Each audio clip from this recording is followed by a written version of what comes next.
Take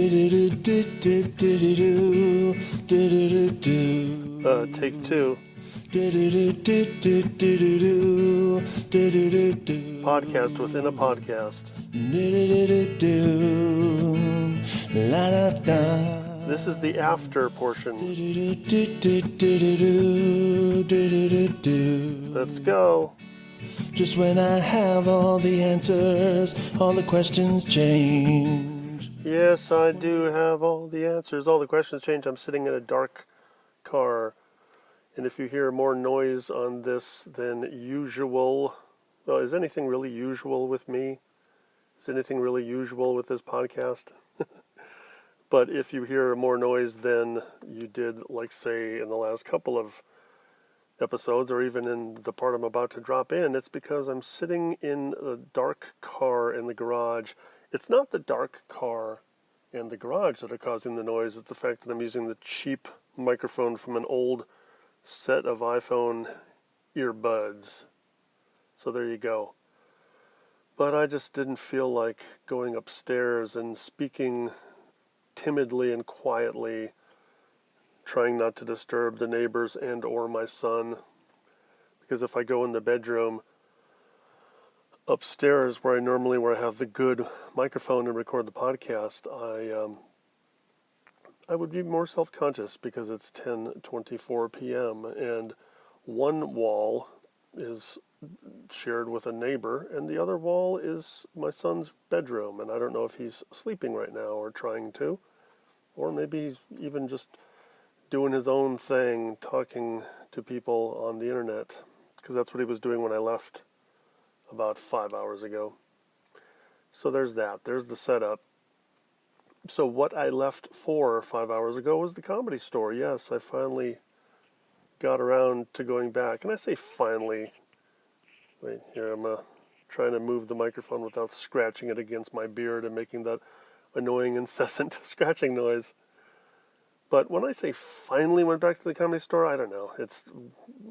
There's no expectation about how often I should go, or if I even should ever go.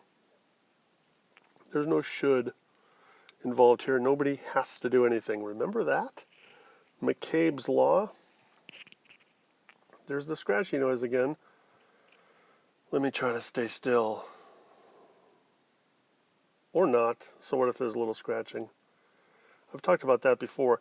And you know what? It's funny how whenever I say, oh, I've talked about that before, it's like, yeah, of course. I've talked about probably just about everything before. And if I haven't talked about it, somebody else has. So that's a habit I'd like to break. I'd like to break the habit of saying that. Now I'm becoming self-conscious that maybe somebody outside of the garage might be bothered. But come on, seriously? The only people outside of the garage would just be walking by. And any neighbors on the other side of the apartments are not going to be bothered by me talking in a normal conversational tone in my car. So let me get over that. Just got back from the Comedy Store. And in a nutshell, it wasn't terrible. Not great, not terrible. I mean, I got off stage feeling fine because there were just, I went up first in the sacrificial lamb position, as I posted on Twitter and Facebook, the coveted sacrificial lamb position. For those of you who don't know, I'm being sarcastic because, especially in an open mic, I mean, well, the first position is always a little tougher because you're having to get the crowd's attention or wake them up or just get them to quiet down. There's any combination of things depending on the energy of the crowd. In this case, it's an open mic and you go up first and there is no crowd. It's just a handful of comedians and maybe an audience member who's not a comedian.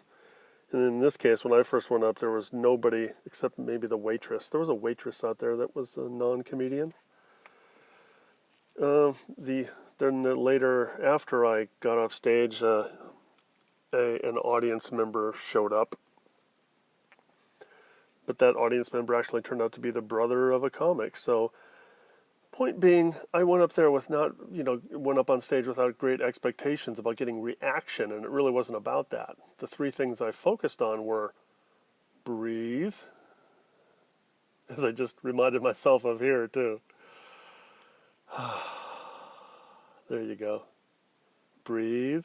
And the reason I say that is because, as you may have noticed listening to this, I can have a tendency to just keep talking a lot without breathing.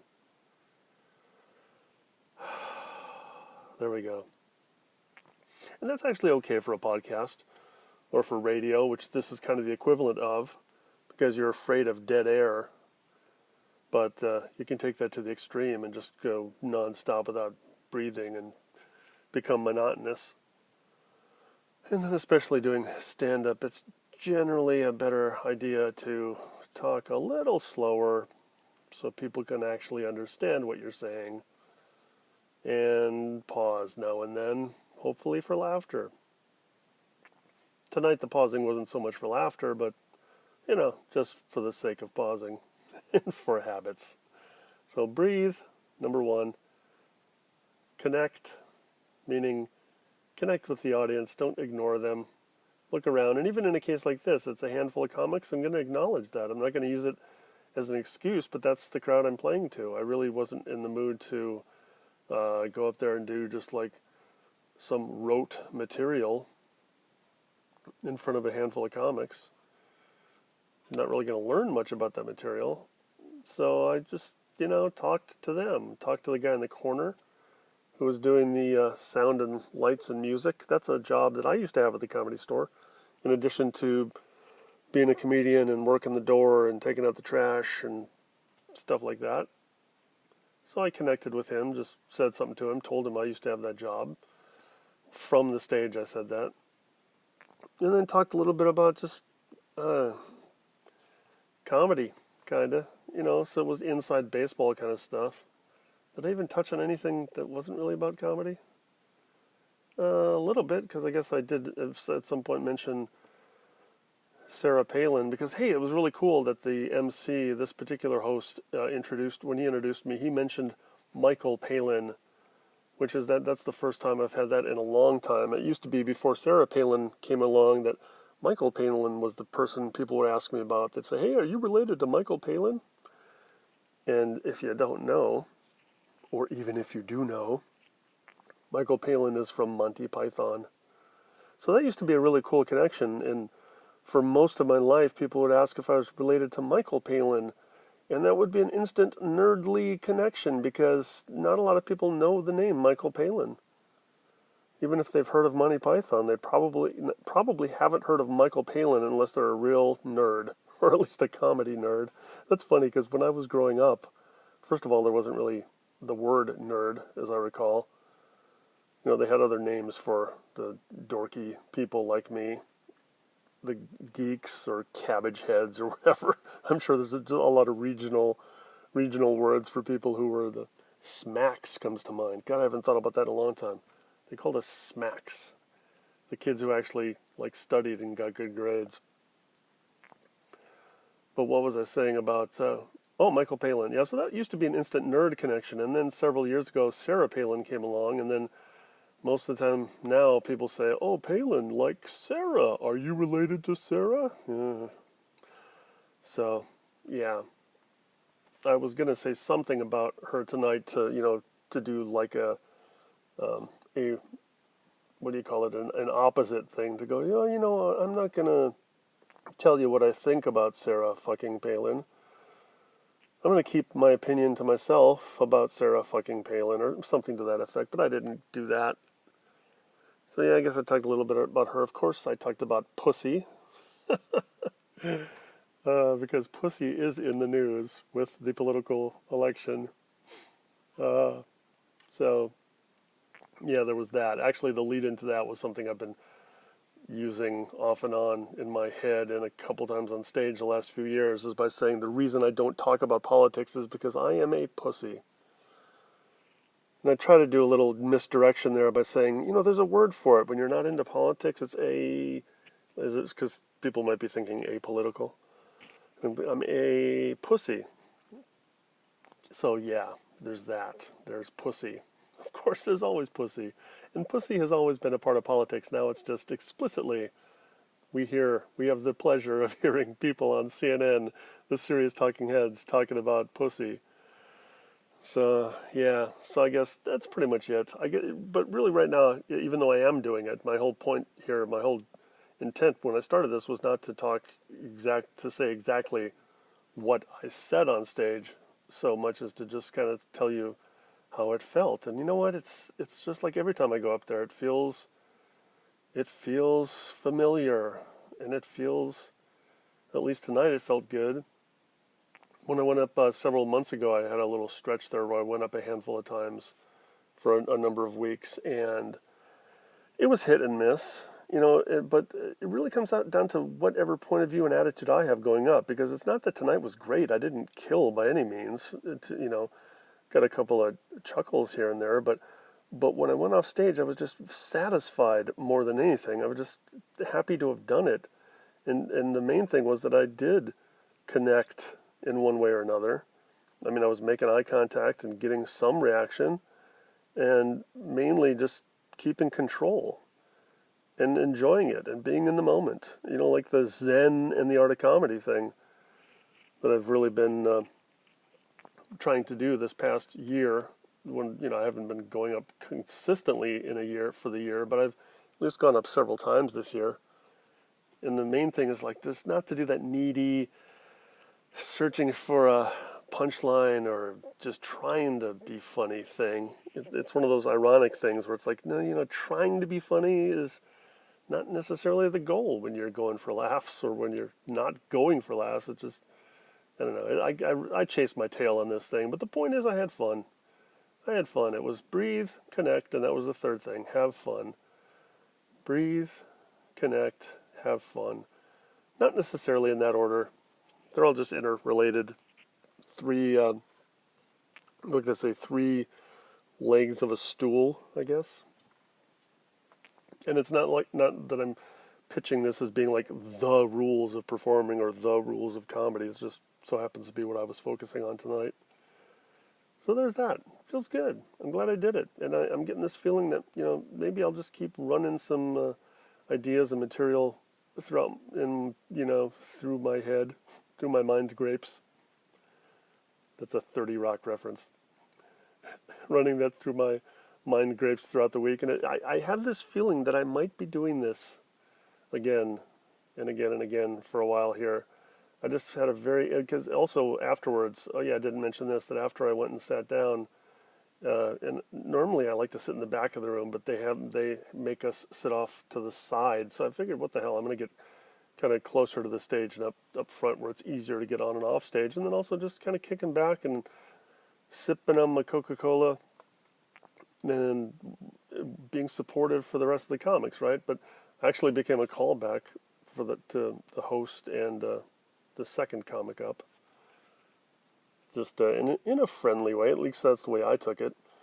Not so much making fun as just they were using my name, Palin, and calling back to some of the things I talked about, because I mentioned that I'd first performed there 30 years ago, and like I said, I talked to the piano guy a little bit, and then talked about Mark Brazil and how he ended up going on to bigger and better things, created that 70s show. And the reason I mentioned him is I was jokingly, well, not jokingly, actually seriously saying to the people, is like, well, look at me, I am your future. But then I gave the words of hope, saying, but you never know. Maybe somebody out there actually will go on to be the creator of something bigger than this. So the next comic got up, and in fact, the host had connected the dots and saying, well, this next comic coming up is like the future Joe Palin or something to that effect. And so then he ran, the second comic ran with it, and he actually talked to me a little bit from the stage and asked me a couple of questions about, he said something about divorce and asked if I'd been married and if I was married, and I said, I was divorced, and he asked, well, yeah, and I said, yeah, twice. And then he asked a couple other questions, and each of us kind of got a couple of chuckles from the comics. So that was fun. I felt like an elder statesman. It felt good. And then I did not linger. Afterwards, I actually, rather than lingering and talking with anybody in the lobby, I just, as soon as it was 8 o'clock and the open mic show was over, before the next show started, they have a best of show after the open mic, I went across the street to a sports bar, a nearly empty sports bar, to watch the World Series and have something to eat. Watch the Cubs win their first World Series game in 71 years at Wrigley Field. So that was cool. Yeah, so there was that. So that was my evening. And now I'm going to do what I had said. I'm doing this memento style. I'm going to drop in the before part now. Earlier, this is kind of not exactly what I had planned, because earlier I thought, well, what I'm going to do is do an intro and then drop in the before part that I recorded earlier before I went to the Comedy Store, and then I would do the after part. But that didn't make sense, because I had the urge right now to say what just happened, because it's fresh on my mind. In fact, I'm still feeling a little post-performance high, because you know what? Even going up in front of just a handful of people in a nearly empty room is still, there's still something to it. There's still some adrenaline, and it's still good. It's still live performing, right? So I wanted to get that off my chest now. And now what I'm going to do, because I made it into one of the carts here, I use the Boss Jock app for those of you interested in such things. This is kind of a DJ app. They have these carts, because carts are what you used to, or maybe some radio stations still use carts, but carts are the things that were kind of like 8-tracks, those cartridges, and you used to drop them in, and that's how you dropped in commercials or interstitials. I guess I'm going on about that way too much. The point is, I made one of the carts instead of the songs. Like, for instance, the intro song, the song that I play in the intro and the outro, that's one of my carts. But one of the carts now, and God, how many times can I say the word cart? One of the carts that I just saved before I started babbling here is what I recorded earlier today, several hours ago. So let me, like you have a choice, let me see if I can accomplish starting that and dropping off the after part. And maybe I'll just let the before part finish the podcast. What do you say? Hello? Oh, I just remembered, you can't talk to me.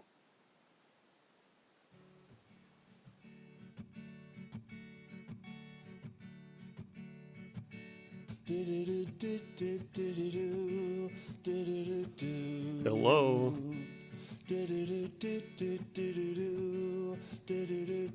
The music is low. That's because I'm keeping the mic on. Who cares? Just when I have all the answers, all the questions change.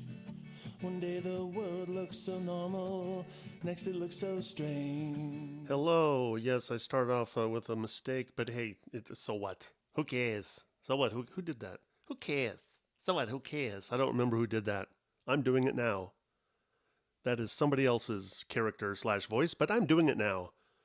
So I am feeling a feeling in the pit of my stomach right now, a bit of anxiety, but no, I'm going to reframe that, because I'm not framing it as anxiety. I'm not interpreting it as anxiety. I'm interpreting it as excitement. How about that? Is it that simple? Can I just turn anxiety into excitement? Yes, I've done it. I'm feeling pre-performance anxiety, which always happens on game day, so to speak, show day. I called in for a spot at the Comedy Store open mic today. File that under stuff that only I care about. But really, when I was talking to my daughter, Autumn, yesterday about this, there are times when I think, hey, who cares? Like, who cares, really? Who cares whether or not I go to the Comedy Store except me, right? And while that may be true, while the specificity, while the specifics of me going to the Comedy Store or not might not really make a damn bit of difference in your life, it's not about that. It's not about stand-up comedy. It's not about the entertainment industry or even about me and my life. Well, it is to me, but to you, if you happen to be someone other than a future me listening to this, for you, this is about just life in general. It's about the human condition. I mean, at every moment in our lives, we're deciding, what am I going to do with my life? We may not frame it exactly that way, but that's really what we're doing. I mean, everything from the decisions like, do I do laundry now? Or do I change careers? The small decision was the career. Laundry is a biggie. Yes, it is.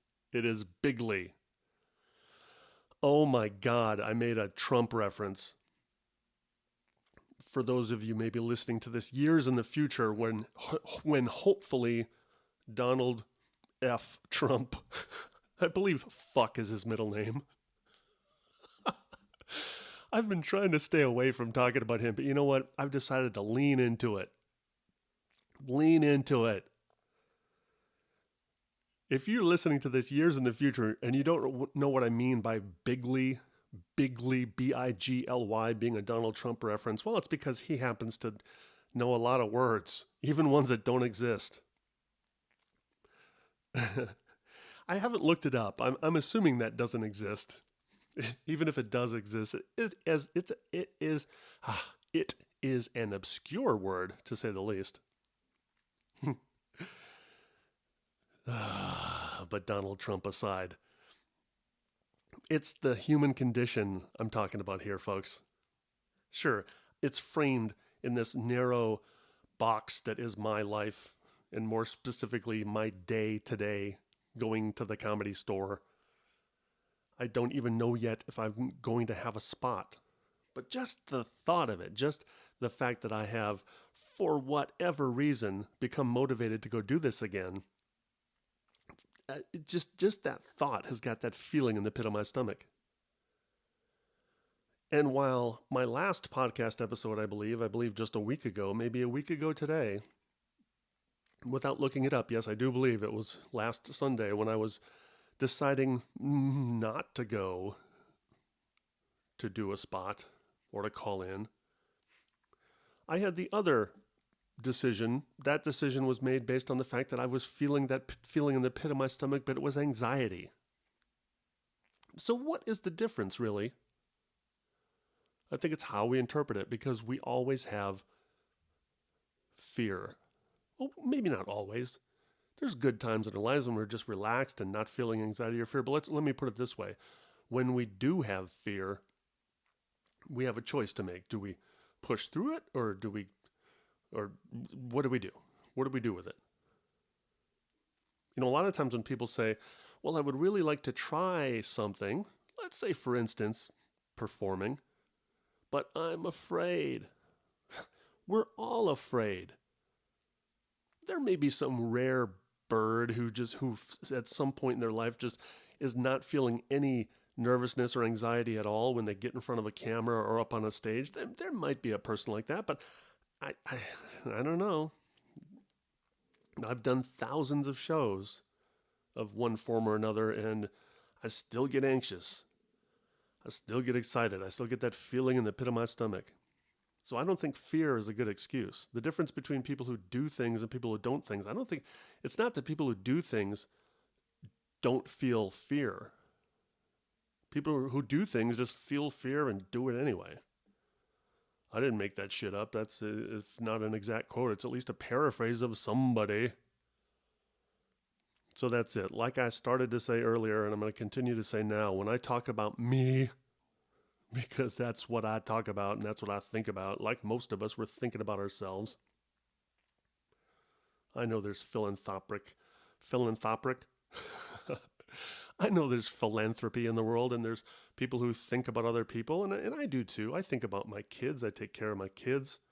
I help people at work. I do things that are not all about me and my selfishness, but for the most part, come on, let's face it. We are in this life to survive and hopefully thrive. And when I talk about me deciding whether or not I'm going to do stand-up comedy again, you can shift. If you haven't already yourself, maybe you've already figured this out by yourself when you're listening to me or to other people, when you listen to a podcast. I love listening to podcasts, and when I'm listening to people of whatever ilk, you know, I learn something from them. or I'm just entertained by them. That's fine. You don't always have to learn something, but it's nice. It's a nice bonus. And when I listen to those people, it's not always because I'm interested in doing exactly what they do. It's just, that's not always the thing. It's just, I can listen to people. I like listening to people who just are passionate about what they do. And then it's contagious. Even if I'm not doing what they do, they could be the best crochet person in the world. Man, they're so into knitting and just their passion. Yeah, and the way they do things. There's certain things that they're just common to people who do anything. And that gets me excited. So what I'm doing right now is, and here's my plan. If things go according to plan, this right here that I'm doing is a before podcast. Well, that part is true.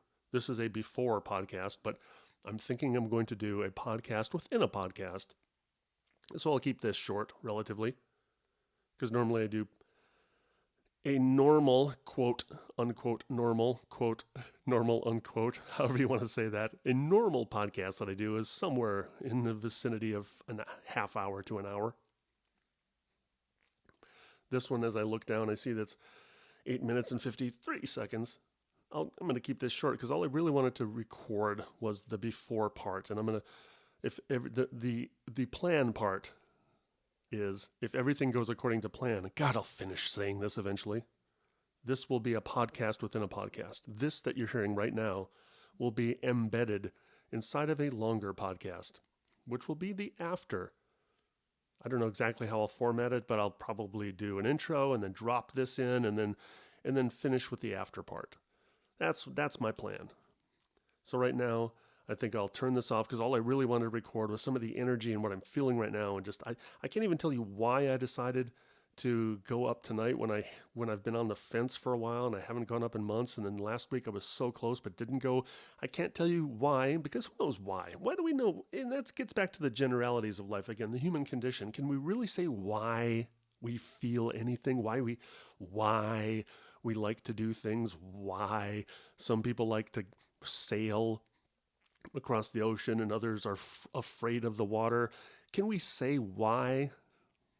We can think about it and rationalize and maybe come up with something from our childhood, sometimes, but there's never, but who knows? Who knows? So I don't know why.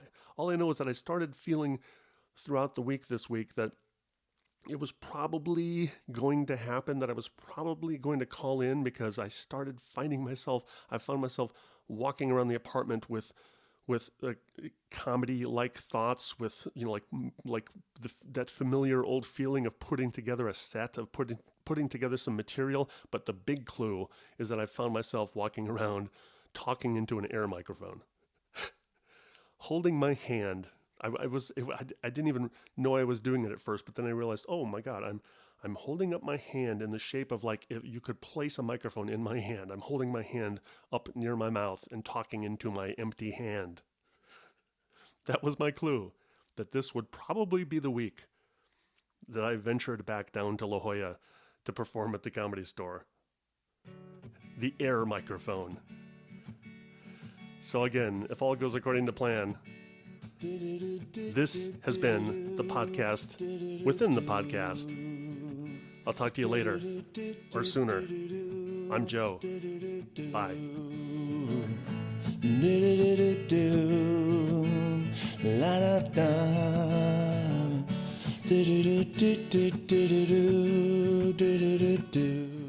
And I am Joe again. I know, here I am in the after part. I thought I'd make a sandwich out of this, or bookends, or however you want to look at it, or put a button on this puppy as I was listening to that, because the way carts work is you don't just I'm not editing this after the fact. I had to listen to that real time. I had to listen to the before part. I say had to. Well, I had to just because that's the way I chose to record this. So there I was, listening to myself, and I thought, hey, let me put a button on this, truly make that before part a podcast within a podcast instead of just a podcast at the end of a podcast. I don't really have anything to add except let's do the ending again, huh? And there we go, ending it again. So goodbye. I'm Joe. Still am, always will be. Unless I change my name, I guess. Talk to you next time.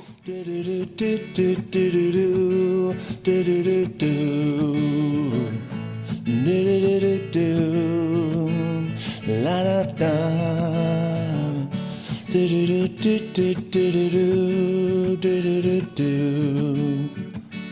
Just when I have all the answers, all the questions change. One day the world looks so normal, next it looks so strange.